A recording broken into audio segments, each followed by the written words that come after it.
The views expressed, opinions given, and any communication made between the hosts and guests of What Are You Afraid of Horror and Paranormal Show do not necessarily reflect the views or opinions of Para X Radio, EMC Network, or all services that play this show.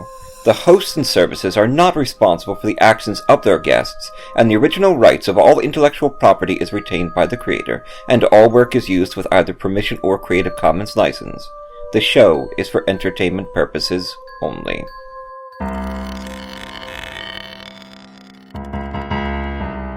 I'm horror author T. Fox Dunham. And I'm horror author and filmmaker Phil Thomas. And tonight we're asking you, what are you afraid of?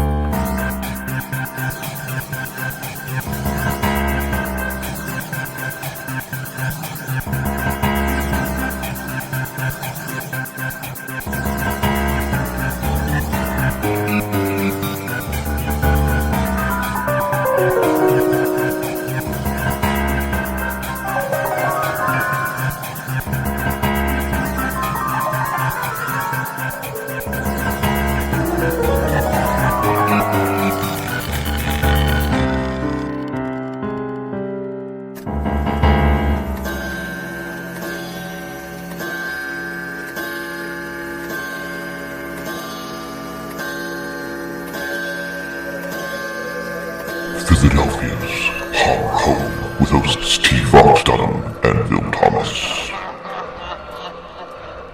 Phil, have you ever come back from the dead? A couple times. A couple times. Okay, Yeah. I don't mean really bad hangovers. I mean actually just... That's what I thought you meant. You know, it does feel that way sometimes, Yeah. back from the dead. Yeah. But, well, you know... I haven't had too many bad hangovers lately, so I've been, in my, years past, put it that way. Yeah, well, Yeah, it does feel like it. The year's does feel still like young, so you'll have time to get plenty of hangovers. Yeah. Well, this is episode 155 of What Are You Afraid of Horror and Paranormal Show, and we are back from the dead, and it does feel that way, doesn't it? Absolutely. Well, we haven't done a show in a couple months, since December. Part of that, too, is Rebecca Brumble at Para X Radio insists that all of her hosts take like a 2 or 3 month sabbatical because she's worried they're going to get burned out and not be able to do the show anymore. And after Halloween, because Halloween's exhausting, after Halloween it's kind of like, okay, let's pause and give time to the people to download the episodes and catch up a bit. And of course our lives got very busy. It did. They really did. And I mean, we went like, balls to the wall during the Halloween season. We were just knocking out episodes left and right. Mm-hmm. And then, we did, after Halloween, we did the Christmas. Yeah, episode. we did the Christmas. And then after that, we've been on sabbatical since December, and it's now March. So, yeah. But the weather's starting to get nice. Mm-hmm. Yes, it is. Today it's what, like 65 degrees 65 degrees, yeah. Yeah. I'm sure it's the same where you are, right? Yes. About it's 65. very pleasant out here. We've had a lot of snow this year. Oh, I know. A lot of snow. Awful. But I'm just glad to, be able to have the screen door open and, have some fresh air come in. Yeah.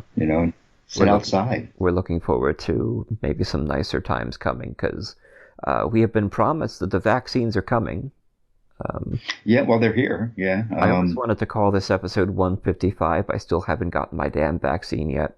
Yeah, that was a question I was going to ask you on the show, because I was going to ask you if you've gotten it or if you have any updates on when you will be getting it. Finally, the mass vaccination site that's supposed to basically serve the region around here is opening up in a old department store at the mall. And wonderful. It's supposed to be able to vaccinate 6,000 people every day. Wow. And finally they set up a registration list. Like an hour after it opened, I got my name on there. And they're going to do things like they're not charging people a bus fare to get to the mall to get their vaccine. So that's great. Hopefully in the next week or two, I'll get it. And then it'll be 4 or 5 weeks and I'll get the booster. And then I'll be free. Finally. Yeah. Finally. Do you know which one you'll be getting, Moderna or the Pfizer? Whatever magic potion it is, I'll take it. I have no idea. I know what you mean. Yep. I signed up for, actually it was yesterday, 2 days ago. There's a place in Montgomery County. It's like in East Norristown area. Yeah. That they were doing. I have to look up the actual name of it, but it's a list you can sign up for, and I signed up for the list for myself, and I also put my 81-year-old mother on the list. Your mother on it, she's on another one too, but I figure, it doesn't hurt to be on as many lists as possible. Right. Right. That's what Allison's been signing me up. It's all going to be okay. I think we're seeing light at the end of the tunnel. It's funny. I remember doing an episode in June with you, and we were like, at least I was thinking, oh, by the end of the summer, this should all be done, and we'll get down to the ocean, and never happened. Here we are 1 year later. It started to get to a point where I thought the same thing too, like you were saying. But I got to a point where I started realizing, this isn't going away until we actually have this vaccine. That's the only thing that's going to cause herd immunity and be able to get things back, to a semblance of order, that at least resembles something like we used to have. I hope we can have something that resembles like what we had, but I hope we never go back to that mindset before. I hope we grow and learn something from this experience, because I know that this summer is going to be one of the best summers of my life. Just being able to return to the shore or go to a Civil War battlefield, it's going to feel all new. Yeah, and it really is. It really is, because I went nowhere. I haven't been anywhere in the last year. I mean, this happened last March, and we're in March again a year later, and I can honestly say within the last year I've done nothing. Basically, Well, you have done some great things. By the way, this is episode 155. Back from the Dead, What Are You Afraid Of? Check out our website at www.whatayouafraidofpodcast.com for all the episodes. And, for expanded material, interviews, stories, our wonderful catalog of ghost stories. But you have achieved one thing that's really cool, in your publishing. Oh, yeah. Let me clarify. What I meant by doing nothing was I meant I haven't gone anywhere. Yeah. Right. I haven't gone to the store, any kind of... Yeah. I've done, believe me, I've been really busy. I've done plenty of stuff. But I haven't done anything like recreational, like, the beach or anything like that. So let me clarify on that. Yeah. But I've been actually very busy. A lot of reading, a lot of writing, a lot of work to be done. With my book that's coming out, we got an official release date for The Poe Predicament, which is the name of the novel. It'll be October 4th, 2021. So I'm pretty excited. Foundation's publishing the book, and I couldn't be more excited. They wanted to do July. And I actually said to the marketing manager, I said to her, why don't is there any way we can maybe like push it to like October, because the book revolves around Edgar Allan Poe, and there's a bit of like a he kind of is associated with Halloween a little bit. I thought it would be appropriate for that time of year for it to be released. That's perfect. I was about to say you couldn't have had a more perfect release date. You had the foresight to move it to October. It's funny, and I think that's wonderful. Them, and she said I had a phone conversation with her, and that's when I presented that with her, and she said that she didn't think it would be a problem, but she had to clear it with some other people at the company, and they cleared it. So that's what it is now. I love it. That's October is when you really come alive. Yeah, I know. And it'll be fun reading it before then. So that's very exciting. Congratulations. I know the book will be a great success. Thank you. You can find links to that book when the pre-order's up at our website at www.whatayouafraidofpodcast.com, and also Phil's free short story collection over there. And you've got a story coming through in waves, which is the book I did for Gutter Books. I was the editor there, where I collected about 23 crime stories from authors around the world, and each story was inspired by a Pink Floyd song. And you got a story in there too, of course. I do. Hey You. Hey You. Great song. Yeah, love that song. Yes, it is. One of my favorites. And that's out now. And the charity we're supporting with it is the National Leukemia and Lymphoma Society. And already the book itself has raised about $150 for that from sales. Yeah. And then on a couple of birthday supports, a charity supports on Facebook, we can donate money. We've raised about, I think, like $800 so far for the lymphoma. which is just incredible, and I'm so doing quite well. The authors have been wonderful, and they're very excited. And I'm sure over the next year we'll be playing tidbits and talking to some of the authors. The best part about this was that I got some new authors involved who had not been published before. So yeah, I really am impressed with the collection of stories that you selected for. I've been reading through it, and I'm highly enjoying the entire anthology. I think you did a great job editing it. Thank you. I read 70 stories. Every author got feedback. Only one blitz, psycho, unprofessional, crazy. Really? So, 70 authors. I guess that's out of 70. That's not too bad. One out of 70. But we got some wonderful people from Australia, Great Britain, the UK, Europe, America, and just like I said, I'm proud. I got some new authors in there, like Linda Slater, and I'm proud that a number of our female crime authors are also included in the anthology, and that was something that I had a goal to set out and do. But okay, so we are back from the dead on episode 155. Check out our website at www.whatayouafraidofpodcast.com for links to all the stuff we're talking about, plus our ghost stories and pages and articles, and a link to Coming Through in Waves. You can go over there and get it on Amazon.com, available in digital or print, and it's just a great book.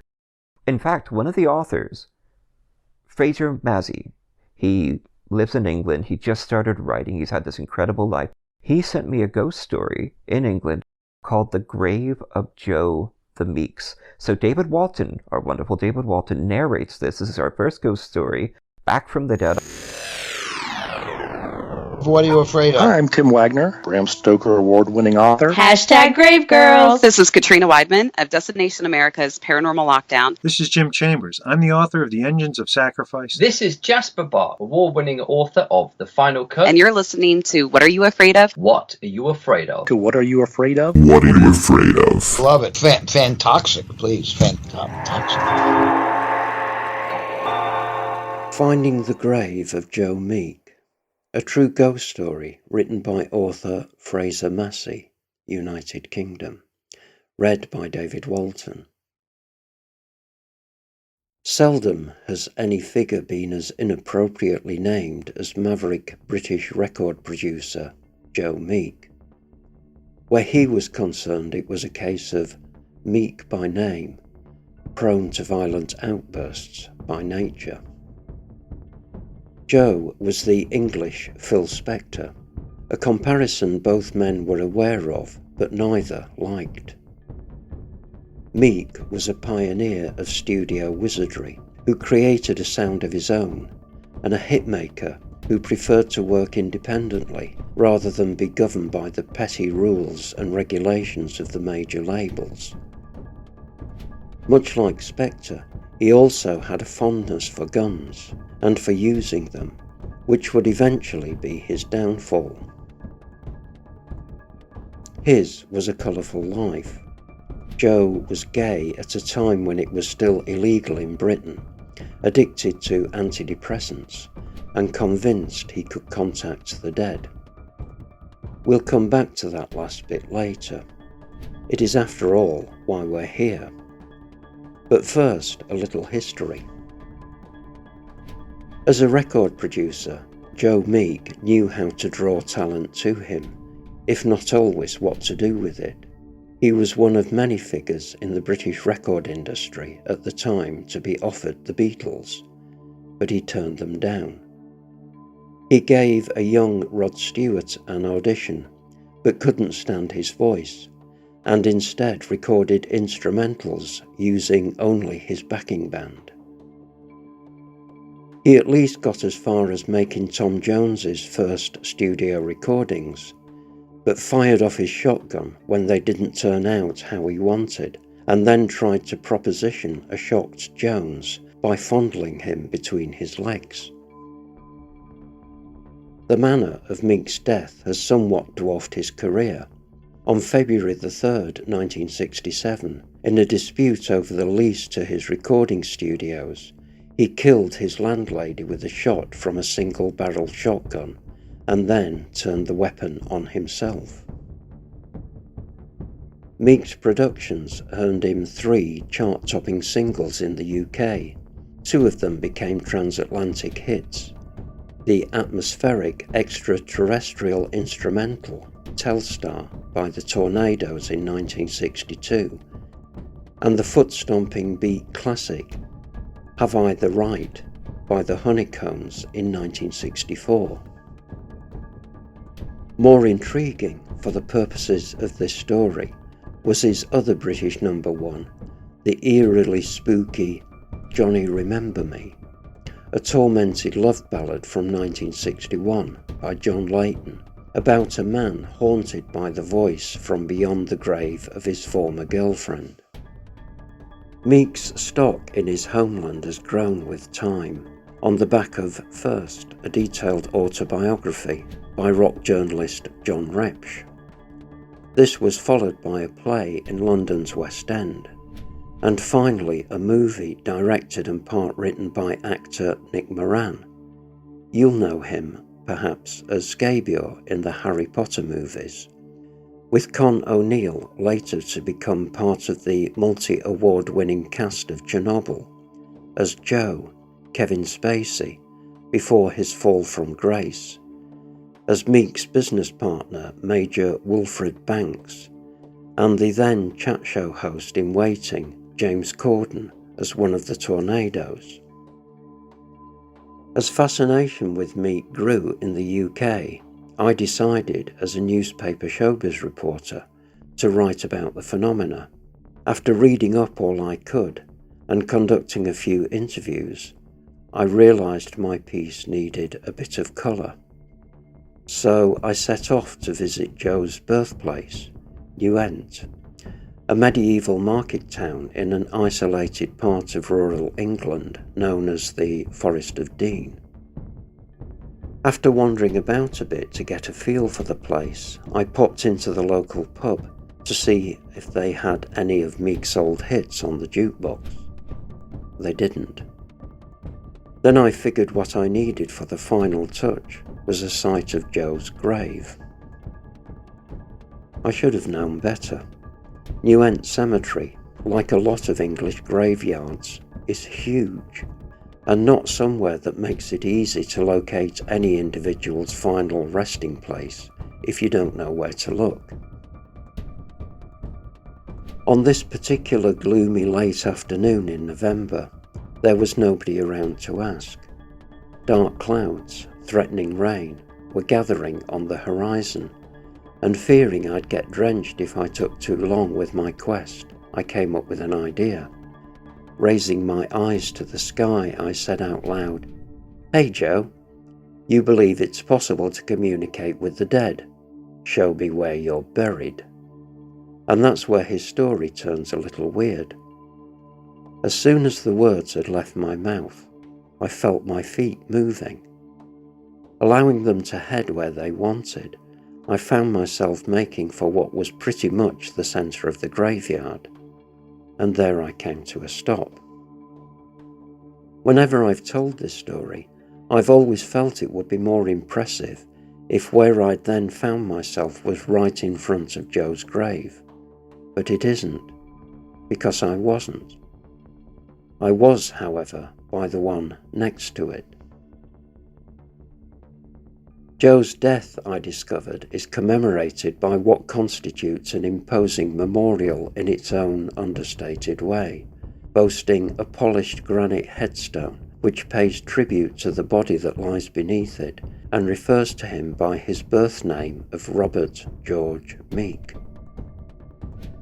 But what was I to make of my spooky encounter? And why wasn't I delivered to the precise spot? Could it be, I mused, that he's buried in the wrong grave? It seemed unlikely. Maybe, by being 6 feet under the earth, Joe just wasn't in the best position to act as a guide to anyone on the surface. Or perhaps there was a simpler explanation, as in time I've come to believe. Some kind of self-preservation mechanism must have kicked in inside me, and a rational part of my being queried just in time what on earth I thought I was doing, inviting the unbalanced mind of a brutal murderer to take control of my body, and stopped me before I got any closer. Of course, I'll never know for certain. Frasser Massey's debut novel, the noir thriller Whitechapel Messiah, was shortlisted for the Capital Crime Festival New Voices Award, and has since spent much of this year languishing in the inboxes of various literary agents, while the British publishing industry cowered in fright and retreated into COVID-dreading hibernation. Despite a long-term love of crime fiction, his only experience of life behind bars came while appearing at a West of England tourist resort zoo as a human exhibit in a cage.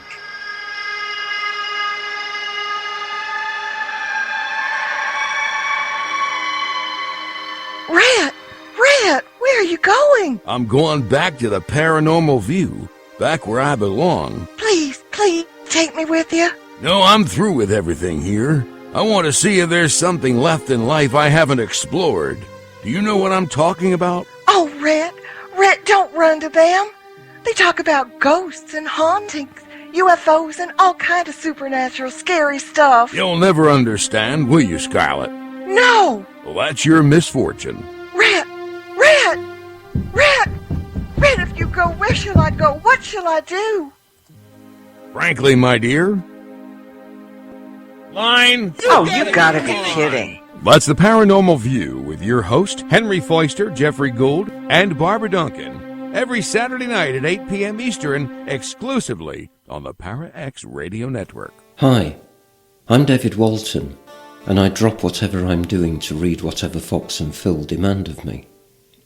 My digital, as opposed to ectoplasmic alter ego, is called Brendan Shawland, who regularly plays guitar and sings in a virtual world. Brendan has a website, David doesn't. Bandcamp sales figures would suggest that Brendan's music is decidedly niche.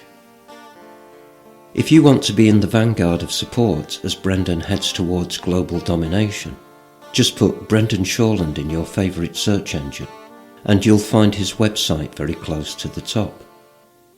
You'll see what the human looks like, and you can check out the Listen to a Song page to access Brendan's unwillingly private world of creative output. The dead demand to be heard, and on What Are You Afraid of? Horror and Paranormal Show, Philadelphia's horror home, we listen. New, true ghost stories every episode. Interviews with paranormal investigators. There is no supernatural. The natural world is just far greater than we can perceive. More information and expanded content at www.whatareyoufraidofpodcast.com. And follow us on Twitter at PFWhatAfraidOf. Find us on all major podcast services including iTunes, Google Play, and Spotify, iHeartRadio, or listen to us Fridays at 9 p.m. on the Para X Radio Network. I'm horror author T. Fox Dunham. I'm horror author and filmmaker Phil Thomas. So what are you afraid of? If you like what you hear, leave us a review on your preferred podcast service. What Are You Afraid of? Horror and paranormal shows. Speak to the dead. Episode 155. Back from the dead. Not Back to the Future, Back from the Dead. Whole different thing. Yeah, I don't know if we even be allowed to call the episode Back to the Future. I'm not sure if we get in some kind of trouble for that. Probably not. But, yeah, but we didn't mean that Back to the Future. We meant our Back to the Future. But we are back on episode 155 on Para X Radio, and check out our website at www.whatayouafraidofpodcast.com. And we're talking about how cool it is to sort of be getting back into the swing of things, and we're looking forward to this summer. There's going to be a great summer of hope, and hopefully we'll all be vaccinated. We'll meet down the beach. We'll go to Philly.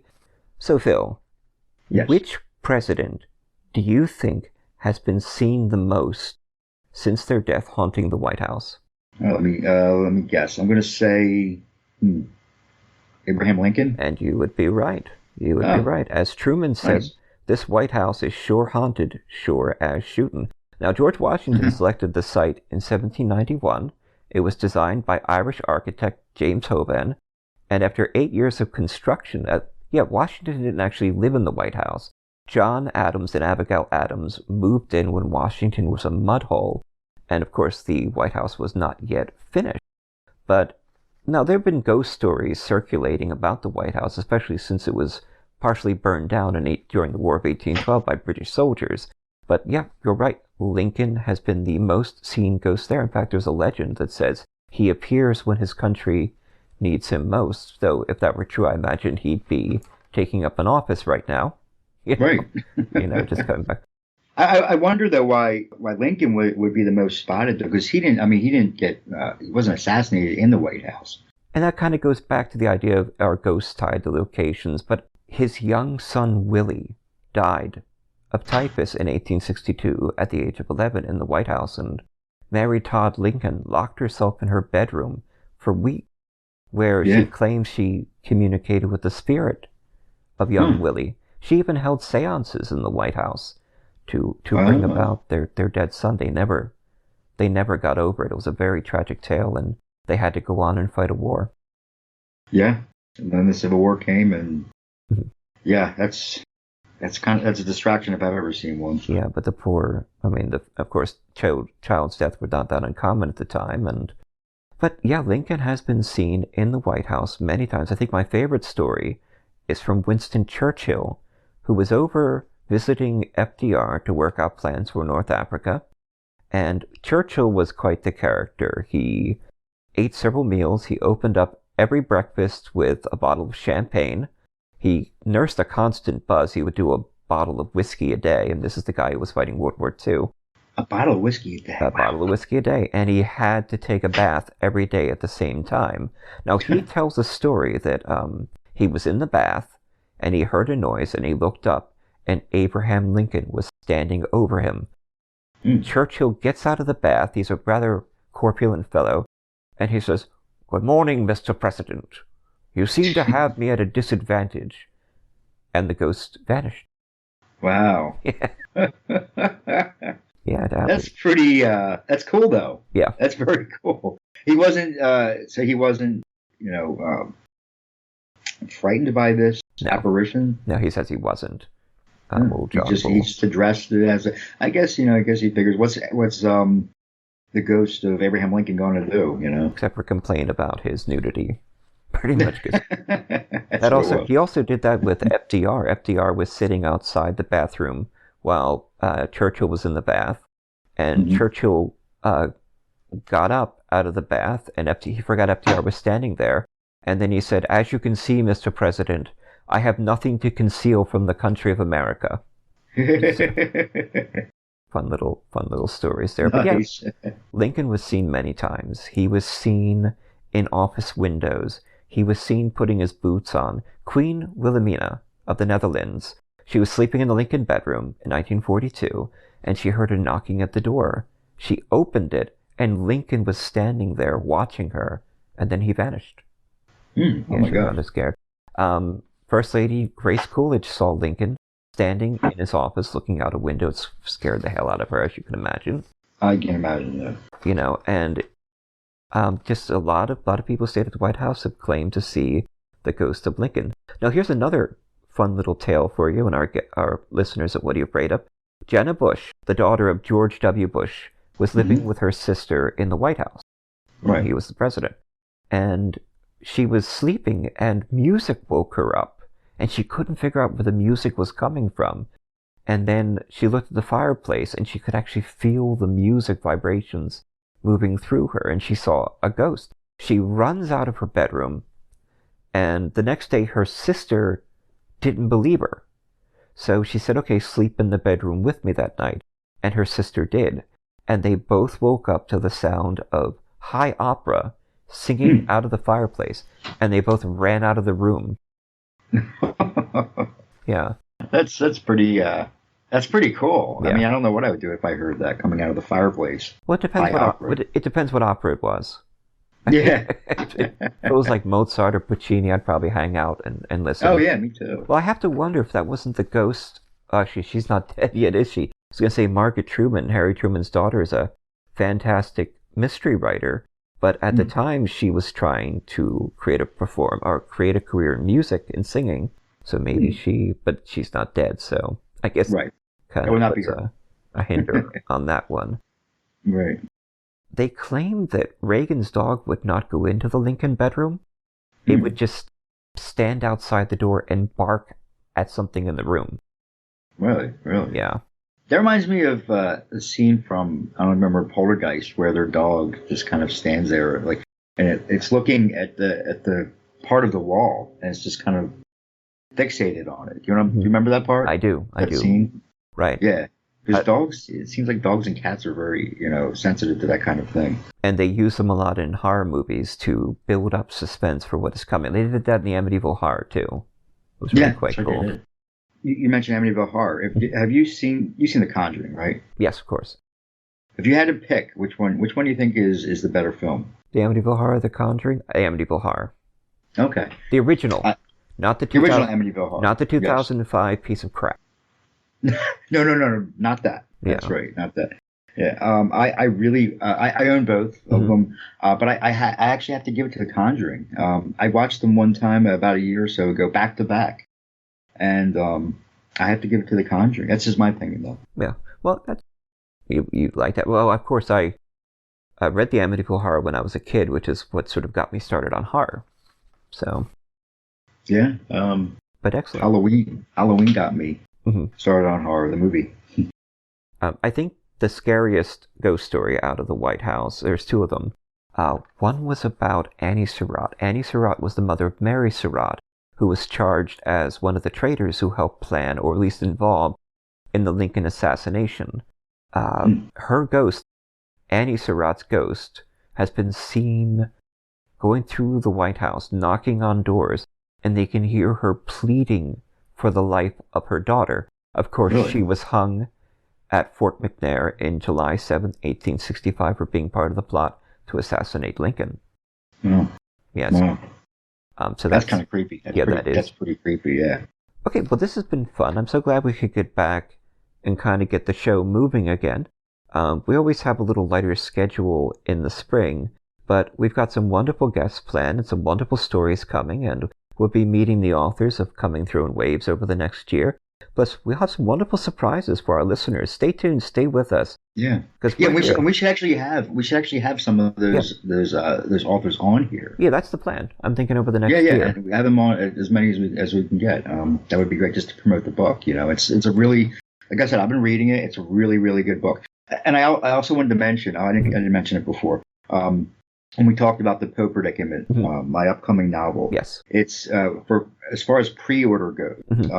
It's set tentatively right now. It's set for June 7th, Monday, June 7th, for a pre-order. And I wanted to just tell the people out there, the listeners that aren't familiar with it, what it's about. It's not a book on Edgar Allan Poe. It's not nonfiction. It's a fictional novel. And I want to read just a brief summary, just so people can understand what it is.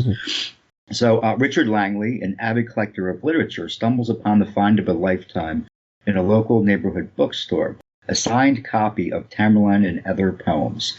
He is soon swept to a place in time where he is alone, confused, and his only mission is to get home. There was only one problem. He didn't count on meeting the owner of the signature, Edgar Allan Poe. While struggling to adapt to his 19th century environment, he must help exonerate Edgar from his false accusations of murder if he has any hope of restoring history's original timeline and ultimately finding his way back. So, in a nutshell, a 21st century man beats a young Edgar Allan Poe in 19th century New York City. And Poe is young. He's like right out of West Point at this point. I mean, I'm talking a day or two. So, That sounds exciting, and I can definitely see the various sources in your life contributing to that time travel, Edgar Allan Poe, and that sounds like an incredible plot. And we'll have links up for that pre-order at the website at www.whatayouafraidofpodcast.com. And as we get closer to the release date or the pre-order date, we'll actually have some excerpts from the book on the show. So that sounds great. Yeah, so absolutely. We've got a lot to celebrate. So we do. This has been a great episode 155, Back from the Dead. We're going to leave you tonight with a ghost story, a fictional story, from wonderful Nancy Kilpatrick, who's contributed some stories to the show. This is called Necromimicos. It's set in a Parisian graveyard, and it's just got such wonderful atmosphere to it. Did you have fun, Phil? I had a blast. It's great to be back. It is. Back from the dead. Episode 155. So we will be back soon, and enjoy the story. This is T. Fox Dunham. And this is Phil Thomas.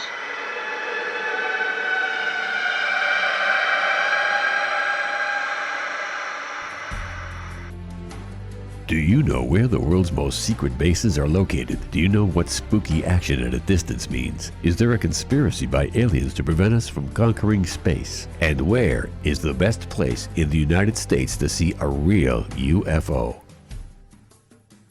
Find the answers to all these questions and more in Mac Maloney's new book, Mac Maloney's Haunted Universe. Visit places you never knew existed, the Hampton Tunnels of Tokyo, the UFO Trail in South America, Ong's Hat, and the very mysterious M Triangle. Mac Maloney Haunted Universe contains hundreds of reports on ghosts, haunted planes and ships, weird celebrity deaths, mysterious sounds, and a breakdown of every monster in America, state by state. You've heard him talk about it on the radio. Now get all of Mac's paranormal research in one large volume, Mac Maloney's Haunted Universe, with a foreword by the very famous Juan Juan. On sale now in your local bookstore or on Amazon.com.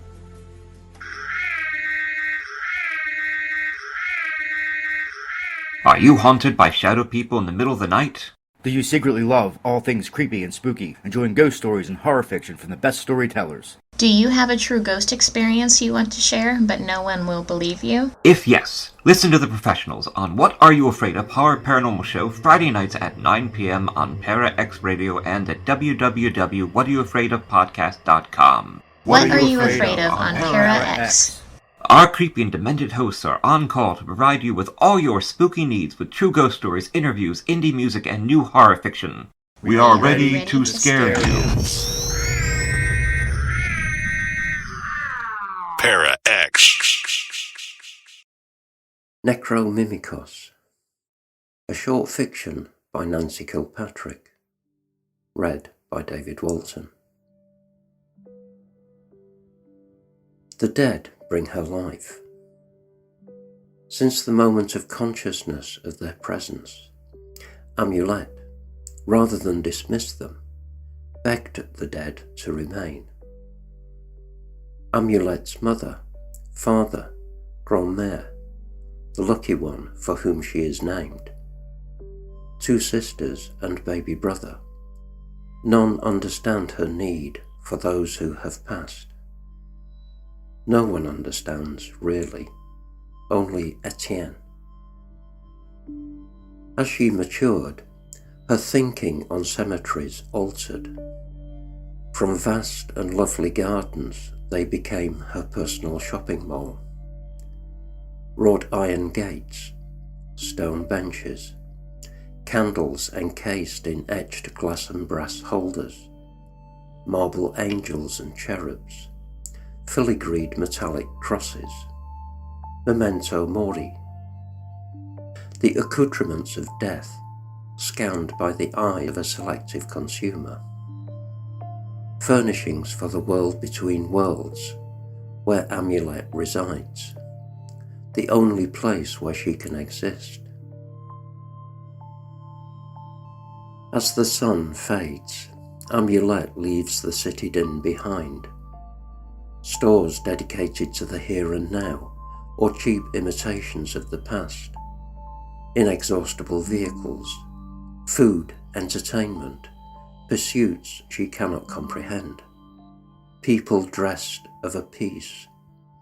For a time, she enjoyed classifying them: business, casual, post-grunge, retro-hippie, neo-rave, goth. The last, those oh-so-sweet darklings in requisite chains, with silver crosses clinging to black stretch velvet. To look at them reinforces her yearning. She turns up a small street and gracefully climbs the mountain with the lit cross atop. The homes en route are stone and wood, the estates of Outremont, where Montreal's wealthy francophones reside. These edifices oppress her with their blind devotion to one world only. She closes her eyes. This path is a traced memory, a former life, the karma finally nullified. Soon she reaches broken sidewalks and barren fields, then the Jewish cemetery on the left, the tombstones etched with Hebrew letters, the stones too modern to be truly interesting. The graves are blanketed with flowers, the colours muted enough by moonlight to be bearable. Hours ago, the gates to the larger Mount Royal cemetery were bolted, but when the guard naps, the footpath beneath the arched stones allows admittance. Just inside the Anglophone burial grounds, she skirts by the monument to the Englishman killed by the French in a riot 100 years ago, the inscription bitter. Then the suicide section of the cemetery, isolated crosses separated from one another as they are separated from the rest of the graves. She knows she could end up here, or somewhere like it. Then the children's graveyard, tiny sleeping angels or baby lambs nestled on low stone Bibles. She climbs upward, passes through an arched metal gate. Veterans lie beneath this soil, rigid row upon row of standardized soldierly markers. To die undifferentiated, she can think of nothing more painful. The moment she enters the Cimetière Notre-Dame-des-Neiges, tension lifts from her body like a spirit ascending. Tombstones date back more than 200 years.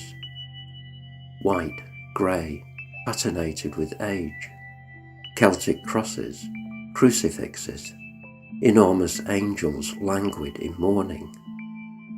Elaborate stone and metalwork, unique when created, nurtured by the harsh elements of a city prone to deep freeze. This is the only place where she feels truly French. Her ancestors knew how to care for those who sired them. Too few of the living have adopted their legacy. Blooms decomposing, funereal candles flickering, poetic inscriptions waiting to be read. Remember me in your arms, she reads, her voice a call to other stranded souls. So quiet among the dead. The living talk, move, do what they do for whatever reasons they can convince themselves lend relevancy. Amulet feels their energy as waves of scorching heat, sucking her towards oblivion. Incinerate or flee, there is no alternative, she knows. Only Etienne. But he is. Where? There are no maps in the land of the dead, and so she tends those she finds by night, because someone must, and she is called to, and somehow this allows her to honour him. She stands silent, listening to crickets, absorbing the rays of the full moon, all the light she can tolerate.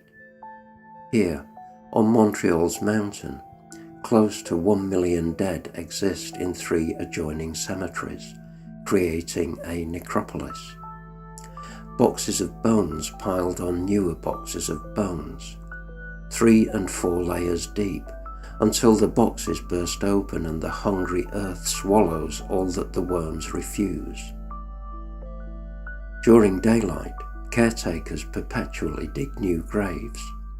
Pits, open for days, sometimes expose coffins, casket linings, hair and soil-matted death shrouds, human bones, bits and pieces embroiled in transformation. Amulet climbs into the open graves to rebury these remains. The dirt, so deep, tastes of death passion. She consumes it like vitamins, daily, an enrichment, something to keep her going. In the darkness, back against the hill, dozens of old tombs now abandoned by the living line the higher ground, embedded in this sacred earth like babes cradled in a mother's arms. ornate iron doors, the complex stonework of the crypts themselves, all buried in grassy mounds. Family names mark the houses of the long dead, but one reads simply, Father. The gate surrounding this crypt has disintegrated. Last winter, the heavy stone cross above toppled and shattered, blocking entrance or exit. Much of the grillwork of the doors of these crypts exposes to view the centuries-old coffins within. Large black or brown wood and metal chevrons, tarnished handles, and the tiny boxes for dead babies, or those that were never born. One tomb draws her. She wonders if Etienne is related. Leblanc, the family name. He must be somewhere back in time. Over the door, a dozen feet above ground, a raven sculpted in dark marble wings a shroud protecting its body. Amulet climbs the mound to the top of the crypt. She lies face down, stretched across the earth, and reaches below, blind. Cold feather wings, beak the hard harbinger of truth. As always, she cries chilly tears. For Etienne. The soul can linger in grief, lost at the edge of the flesh, paralysed, unable to inhabit any world. The body's instincts to survive barely suffice. The breath of life flows from the mouth in soft moans of lonely despair. Life becomes a stasis, and death offers no emancipation. Her tears wash the corbeau, bathing its head with holy water. She clutches its chest, where the heart is, wondering why Etienne abandoned her. She calls on all of the ancient deities to redeem her, but they are deaf.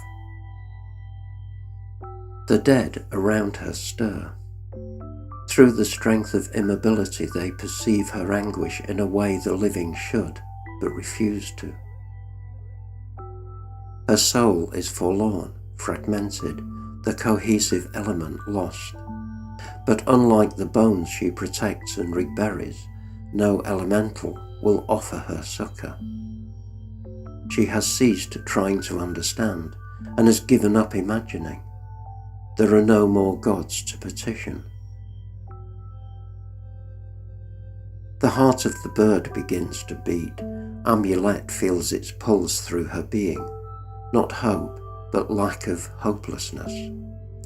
For moments, what courses through her soothes like a salve to a wound. She breathes as though this is the first moment of life. Air fills her lungs and expands to each cell. This is the source she struggles to find. The living can no longer nourish her, and she must eat of the dead. The moon beats against her back until she craves more darkness. With an ancient key she found and kept, the door to this home of the dead opens. She re-enters the void. The scent of corrosion, air refusing to circulate the planet, stillness bathed in black compresses her, forcing her to listen. Even the insects are silenced by the maelstrom of nothingness. Is life its own end?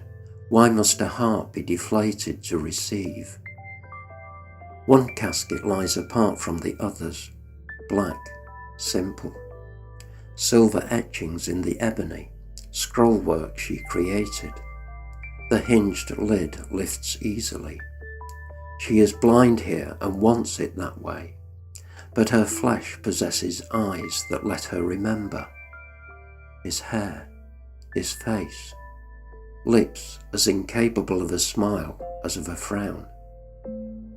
Arms that once held her against the impacted ice that has become her prison, her friend. Her body trembles, face to face with the shell of him. She screams, powerless to create miracles. The dead listen in sympathy, but they can do nothing.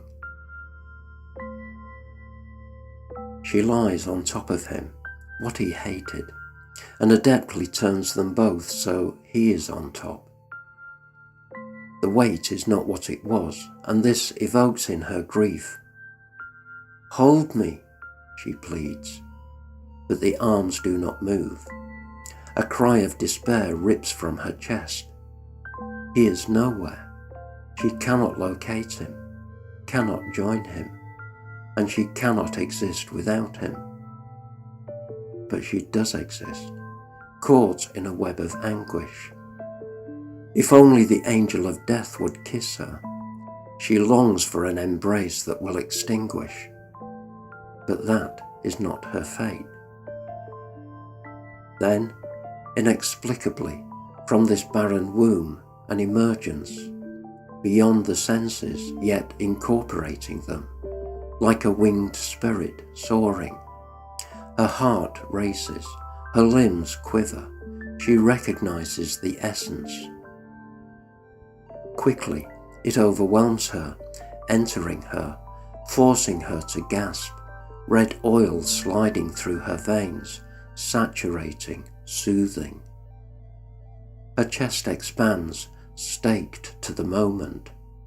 Black blood oozes through its chambers, incense through a censer.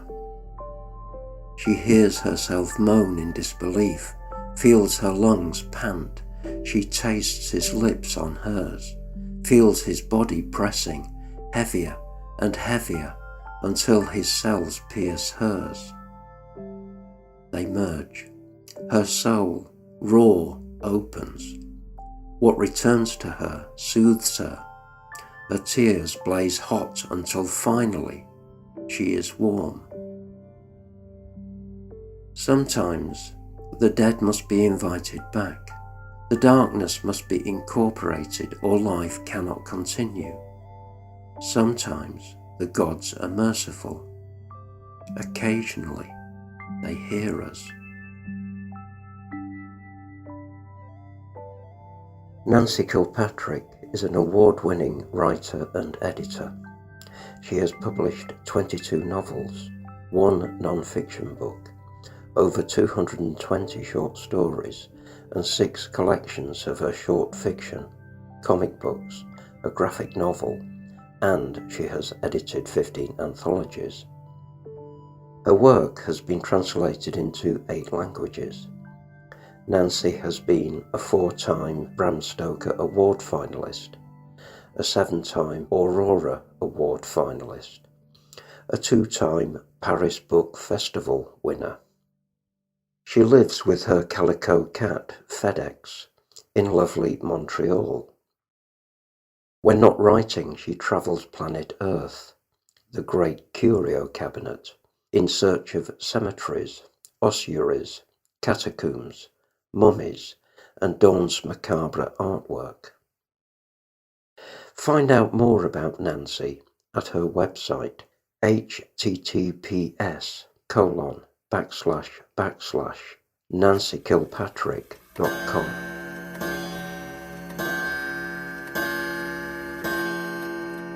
A bottle of whiskey a day. A bottle of whiskey a day.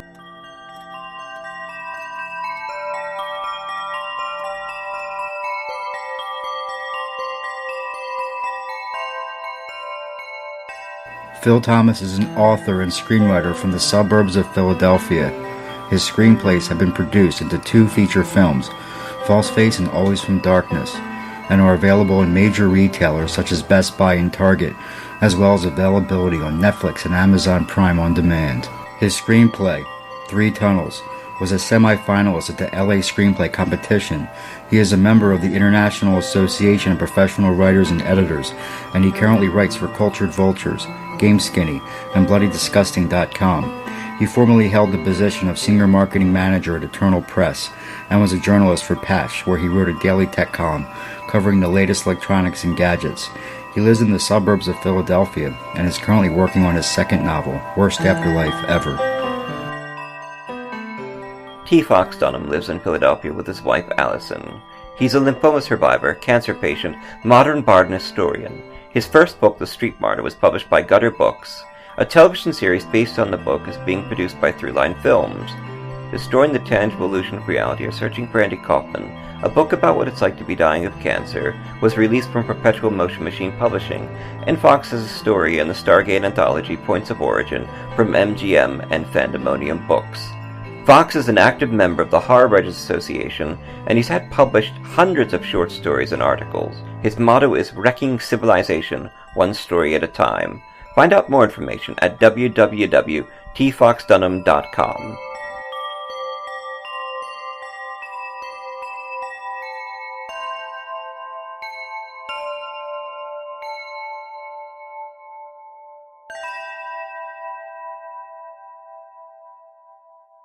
The views expressed and the opinions given by the individual host and their guests do not necessarily reflect those of Para X, its affiliates, or its sponsors.